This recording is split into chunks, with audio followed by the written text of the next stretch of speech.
Les larmes violettes du jardin oublié. Il s'incline, l'iris, comme s'il portait un secret trop lourd pour ses pétales diaphanes. Un genou à terre, il semble prier ou pleurer sous le poids de la pluie d'hier et du silence des jours passés. Tout autour, l'herbe pousse sans se retourner, les tiges se redressent sans un regard. Mais lui, courbé, trace une autre voie, celle de la grâce dans la chute.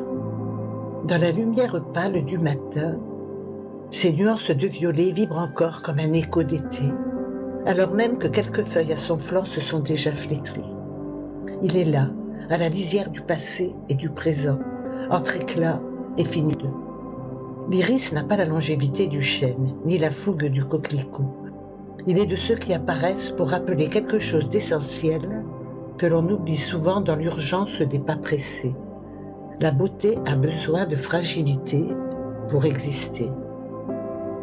Peut-être est-il le dernier de sa lignée à avoir osé fleurir, défiant les rafales et les nuits froides. Peut-être est-il né trop tôt ou trop tard, mais qu'importe, il est là. Il offre sans marchander une couleur ardente au verre qui l'entoure, comme un cri doux dans le tumulte végétal. Et si l'on s'approche, si l'on prend le temps de plonger le regard dans ses nervures, on croirait presque y voir des veines, un cœur qui palpite.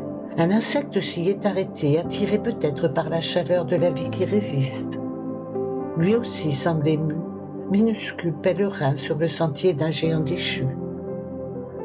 Il y a dans cette fleur penchée une leçon que les livres ignorent, celle du courage silencieux, celle de ceux qui s'épanouissent malgré l'inclinaison, malgré l'oubli, malgré les herbes folles qui prennent le dessus. L'iris n'a pas besoin d'être debout pour être digne. Il n'a pas besoin d'un jardinier pour valoir l'admiration.